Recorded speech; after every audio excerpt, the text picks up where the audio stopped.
Bienvenue dans cette vidéo tuto, je vais vous montrer comment reproduire la flamme ainsi que le feu que vous avez ici en temps réel.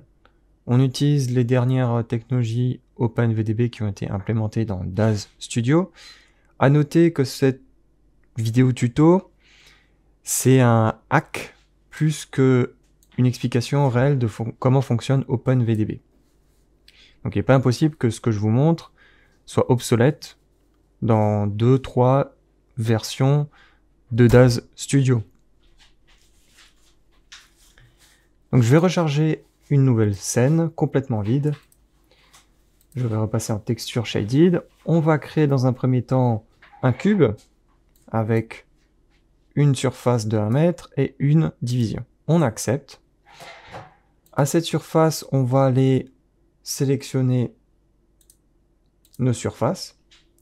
Aller dans Smart Content, Shaders, Array, et là on va aller dans Effect.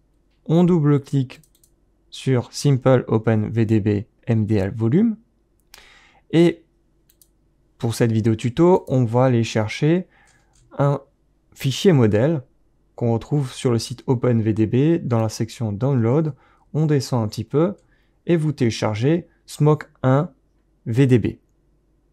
Vous le dézippez et ici dans les surfaces, on va aller dans Volume, chercher notre fichier qu'on vient de télécharger et on peut lancer déjà un premier rendu, une prévisualisation pour voir ce qui se passe. On remarque qu'il y a, on va désactiver le cube, on remarque ici il y a quelque chose, mais c'est vraiment trop léger. Donc on va augmenter la densité. On est à 1 par défaut, et pour cet exemple, je vais monter à 50. Et là, tout de suite, on voit déjà notre fumée. OpenVDB, normalement, permet de générer les fumées, les feux, avec des valeurs mathématiques. Ici, Daz a une implémentation qui est vraiment très basique, donc on ne peut pas faire ça. On est obligé d'utiliser un hack. Ce hack consiste à créer une lumière en plein centre de cette fumée. Donc, je vais sélectionner mon cube et donc du coup, j'ai cette option qui s'affiche. Copy, Select Item, Cube. On clique sur Accepter. Pour le moment, il ne se passe rien. Et d'ailleurs, on va passer en Scene Only. Donc, tout est noir et la lumière sera seulement émise par ce qui est à l'intérieur, ici dans notre scène. Donc, pour le moment, on ne voit rien du tout. Je vais sélectionner ma Point Light. Je vais dans l'onglet Light. Ici, je vais mettre 1 million. Et l'on remarque que notre lumière joue avec notre fumée.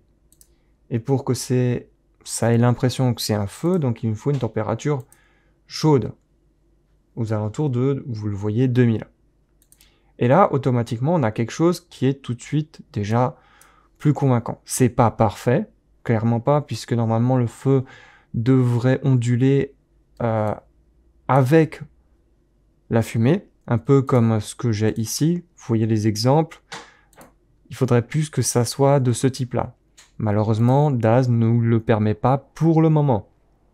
Mais grâce à ce petit hack, vous aurez déjà des résultats un peu plus convaincants. Si je repasse en Domain Scene, on a quelque chose qui est potable. Alors, évidemment, la fumée, vous pouvez bien évidemment jouer avec différentes valeurs qui sont scattering multiplier. Donc, si je vais vers du gris un peu plus foncé, on a notre fumée qui aura des teintes et une réaction à la lumière différente. Vous voyez que là, c'est beaucoup plus clair.